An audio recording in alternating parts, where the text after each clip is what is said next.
ओम त्यागेश्वरम रामकृष्णम शारदाम मातृरूपिणीम विवेकानंदमाचार्यम नत्वा वक्ष्यामि शुद्धये. In our last class we discussed two sutras, that is, which extol or praise the Mukhya Bhakta. It said that Mudante Pitaraha Nrityanti Devataha Sanatha Chayam Bhurbhavati. So when this Mukhya Bhakti, it manifests in the heart of a devotee, his or her ancestors rejoice, gods are joyous, earth gets a savior like that. Ancestors rejoice because they'll be purified. The gods and earth rejoice because so much of vice will be reduced from the earth on account of this devotee. And we saw one more way of describing this, why gods are happy. These gods are the ones who are helping us function. Our indriyas are presided over by these gods. And with these indriyas we have been interacting in this world, liking it, disliking it, hating it, whatever, all kinds of things we are doing. And all this with the blessings of these gods. The sun god blesses us with sight, like various gods bless us with various abilities. But when a person attains to devotion, he or she is able to see God and nothing but God, hear nothing but God, talk nothing but God. So these devatas, they feel happy that whatever we have been doing for this jiva, it has reached its fruition. So to say, these devatas, they interact with God through that devotee. So they become happy. Like that explanation is also given by one more Swamiji. Another misconception is that when a person practices spiritual discipline, these devatas will put obstacles in his or her path. That is also dispelled. They don't put obstacles in the path of a sincere spiritual seeker. On the contrary, they bless him or her. So it was one sutra, and then the next one was about lack of any distinction between these great ones. Nastiteshu jati vidya rupa kula etc. bhedaha. There is no difference between them based on their birth, their form, their rupa, their vidya, their knowledge or their learning, their actions, their wealth. There is no difference. So when a person attains Mukhya Bhakti, all these become irrelevant. And we saw, it's not that the difference will vanish. Difference will remain, but it will become irrelevant. A rich Mukhya Bhakta and a poor Mukhya Bhakta, the difference of wealth will become immaterial because both of them have got something which far outweighs the wealth. It's also about learning and rupa and all that. We should not make that difference, and that's the spirit of Hinduism. That when a person attains to spiritual eminence, everyone, from king to a beggar, from a learned person to an illiterate, everyone bows down to that person. That is the spirit of Hinduism. It puts spirituality on the highest pedestal. Everyone has to bow down. And that is what makes Hinduism a religion which holds spirituality as the highest ideal of life. So when a person attains to that highest ideal, everyone has to bow down. And that person who has attained to this bhakti, his or her caste, wealth, learning, actions, none of these matter. Irrespective of all these, everyone has to bow down. And that's the spirit of Hinduism. There is also a message of hope for all of us. Many think that we have not done enough good works or we are not doing enough good things. We are not read enough. Whether we can take to spiritual life, whether we can take to this Bhakti Marga. And this sutra clears that doubt also, that all these are immaterial. What matters is how sincerely we love God. That is what matters. And there are quotations in Bhagavad Gita and many scriptures which say that it doesn't matter. Once you turn a new leaf in your life, once you decide to become a spiritual person and are very resolved, then it doesn't matter. What has been your past, it doesn't matter. Sri Krishna says you have already become a Mahatma the day you resolved. So like that, it's also a message of hope. And the other way of looking at it is these people, who have attained to this Mukhya Bhakti, they don't make such distinction when they interact with others. Distinction based on jati, rupa, kriya and all that. They do not make. They see everyone as a manifestation of God. They see God in the hearts of all. And they serve everyone in that spirit. So they don't make such distinctions when they interact with others. So multiple ways this can be interpreted. That's what we saw in our last class. The next two sutras are Vado navalambyaha, Vadaha na avalambyaha. One need not take recourse to Vada. And the reason is Bahulyavakashat Aniyatatvacha, because there is scope for multiple views. And Vada does not lead to any conclusion, any certainty. For these two reasons, Narada gives two reasons why one should not engage in Vada. In this context, Vada means a philosophical reasoning or debate or religious debate, generally held between two parties. That is called Vada. So there is no need to engage in debates, philosophical debates based on reasoning. There is no need. That's what Narada is telling. One should not take recourse to that. Now this sutra, you see, till now it was about Mukhya Bhaktas. So according to one commentator, that chapter, that subject ends with the last sutra. And here onwards, next few sutras are, so to say, tips, guidelines to spiritual seekers, Gauna Bhaktas, who have not attained to that Mukhya Bhakti. For most of us, we are Gauna Bhaktas. We have not yet attained to that Mukhya Bhakti. We are Apara Bhaktas. So these are the tips for us, according to one commentator. Others say that this applies to both Mukhya Bhaktas as well as Gauna Bhaktas. Irrespective of that, these few sutras apply. At least this particular one seems more for people like us, most of us, who are not Mukhya Bhaktas. Because for a Mukhya Bhakta, this kind of debating and all that is meaningless. Because his or her heart is so full of love, and there is no need and any scope for such debates. And if you say he or she will do it for convincing others and converting them to his or her point of view, that also they're wise enough to understand the futility of such exercise. So I don't think this applies to them. Parabhaktas, men of realization, okay, if they have a mandate like Shankaracharya, they may engage in this kind of debates.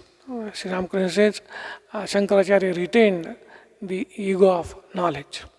So that is to serve a purpose of God. These people may retain that ego of knowledge and debate to establish, to guide people, so to say. But otherwise, these Mukhya Bhaktas, they won't engage neither for themselves nor for others. They don't need it, and they are wise enough to understand its futility. So this doesn't seem to apply to Mukhya Bhaktas. It's mainly for people like most of us, Gauna Bhaktas. So it says, don't engage in such kind of argumentations or debates. We may get sometimes this urge to debate, or we may be challenged by others. It could start either way. Either I might get an urge to do it, or I might be challenged by others. So it could start anyway. But Narada says, don't be tempted by that. And he has given reason. There are other reasons also. One of the reasons is this kind of exercise reeks of egoism and arrogance. See, when we undertake such debate, what is the point? We want to prove something. We want to establish our point of view and win over the argument. It's pure and egoistic behavior, and definitely we are going far away from the spiritual path, in which humility is the prime virtue. So that is one reason why Narada is cautioning. Don't be tempted by such attempt. Second, more serious reason is that when we are debating, we are putting across our point of view, and we have firm conviction that this is the truth. Our opinion is the only truth. That's our conviction, and with that, we try to prove that point. We try to win over the argument. So, now this is where the whole problem is. We fail to understand that there could be multiple views about the truth, and all could be equally true. We remember that Swamiji's example of photographs of the sun from various distances. Each photograph looks different, but each of these is of the sun. But if I hold on to my photograph and say that this is the only photograph of the sun and all others are fake, I'm a fool then, basically. But unfortunately, we see a lot of people out there like that, who refuse to accept that there could be multiple versions of the truth and all are equally valid. That's what Narada is saying. Bahulya avakasha. So there is always scope for multiple views, and each of them could be true. This depends on your point of vision, our capabilities, our spiritual progress. So we can't say that what I know, that alone is true. And this has been the cause of trouble all over the world. It harms the person individually by cutting him off from the true perception of truth, from the correct perception, genuine perception of the truth, by closing in. But socially also it is counterproductive. That's what spreads fanaticism. Because I refuse to accept that there could be multiple visions of the truth and all could be equally valid. So any opinion about the God and religion sincerely held and practiced has the potential to lead the aspirant to the truth. So that is the basis. That is the basis of Hinduism. That is the basis of true spirituality. That is the core teaching of Sri Ramakrishna also. So when one undertakes this debate, one is straying away from this principle, from this truth, that there could be multiple opinions about the truth, and each could be valid. Each has the potential to lead the aspirant to the higher and higher realms of spiritual life till he or she reaches the truth, reaches the true sun, so to say. So that is another problem when one undertakes this debating, and Narada puts it as Bahulya avakashat, because there is scope for multiple views and all being equally valid. Third point is that it so to say betrays one's faith in one's opinion. Sometimes it so happens that people want to debate because they are not sure of their opinion, and they want more converts, so to say, to their opinion, more people to subscribe to their view, and that's why they debate. So it kind of betrays their lack of faith in what they believe. Another very tricky and scary situation could be if one starts debating and if one is not mature enough, one may actually start doubting one's own belief, listening at the argument of the others. Because the other person is also going to argue in favor of his or her views. So there is chance that we may lose faith in what we believe in. So that especially when devotees argue with these atheists and all that, one has to be very careful because they may try to convince the devotee. So that kind of risk is also there. And another reason which Narada gives is that she says, see, you want to reason, but the point is this: truth cannot be arrived at through reason. Anyatatvacha. Reason can never lead you to any certainty. Reason is always fragile in the sense a more intelligent person can come and destroy the established fact, the fact that is established on pure reason, on mere reason. A more intelligent person comes, that's what we see, especially in science and all that.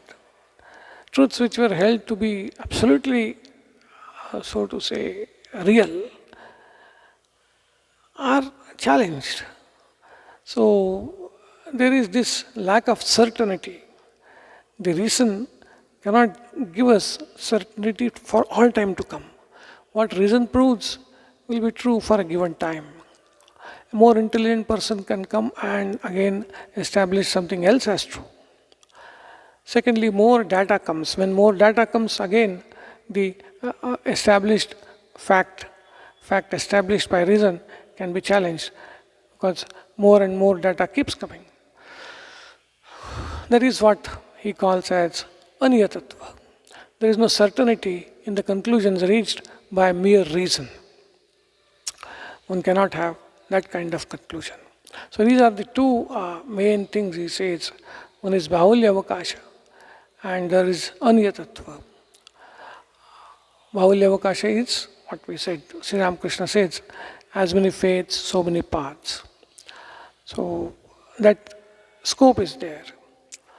And aniyatattva is lack of certainty.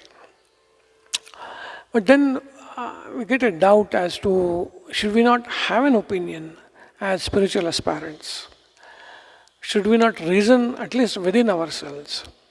Should we not try to understand what is the truth? Should we not try to have an idea of what is the truth? That question comes, which is a very valid question. Is there no place for reasoning, intellectual exercises in spiritual life? That question also comes. And so that answer is yes, definitely there is place for intellectual exercises, for reasoning to play in spiritual life, definitely. Shruti anugrahita tarka, that's how Shankaracharya puts it. Reasoning that follows Shruti, reasoning that follows the Upanishads or the realizations of the great ones. That kind of reasoning has a place. Reasoning which is divorced from realization has no place. That is dry, it's barren, as we saw just now. But we need that reasoning which follows the realizations of the great ones. This kind of reasoning is mainly for us to be convinced about a particular view or philosophy, about religion and God for our own purpose. Just as in Bhakti there is Ishtanistha, as devotion to a particular aspect of God. So also each one of us should have some philosophical framework to begin with. We should have that. Without that, the life becomes rudderless kind of. And to have that, tadvidhi pranipatena pariprashnena sevaya. We have to approach the great ones. Absolutely. Or we can read books, whatever. But if we approach great ones, it is better. But when we approach, if we get an opportunity to meet a holy person, we should make utmost use of that opportunity. The most important part is that. Many times people come, they want to ask questions. It's more to show off their knowledge or their grasp of the subject. They are not there to really seeking answers. That shouldn't be our attitude. We'll be missing the point. And that's why it says, first, paranipata, humility. Seva. Seva is not to please that person. That person is beyond being pleased or displeased. But when we serve, that spirit of humility deepens in our heart. That receptivity comes in our heart when we surrender ourselves, when we serve a person. And then pariprashna, asking questions in order to know the truth, in order to form our own idea, our own concept of the truth, of the path, and everything. We need that. We need that kind of sincere questioning.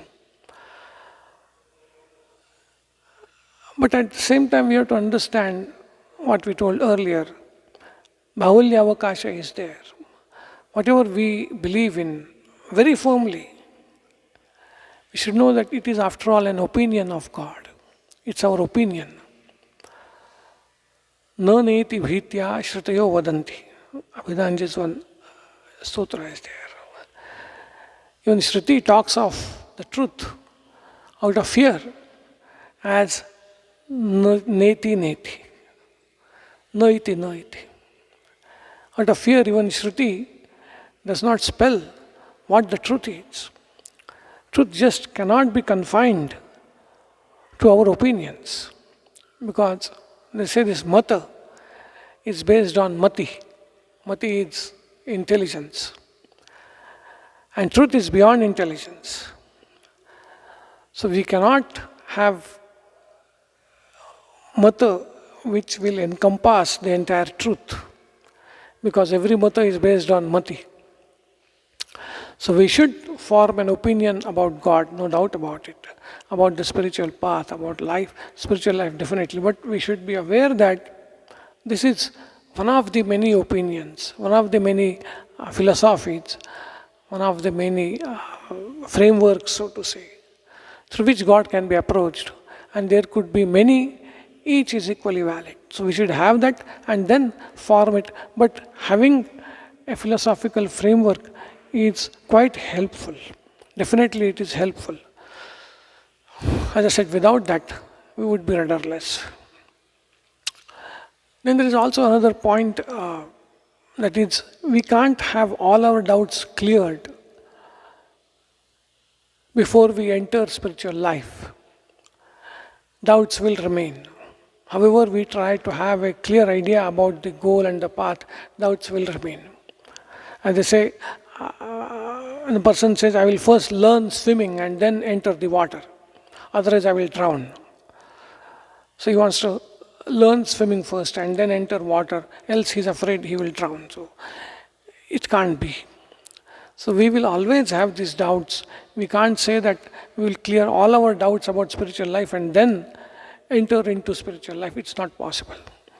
But as we progress, we should try to form an idea, have our own philosophy of God, and based on that, move forward. But this debate, for the sake of debate, Narada discourages. Anyway, Om Shanti Shanti Shanti Hari Om Tat Sat Sri Ramakrishna Arpanamastu.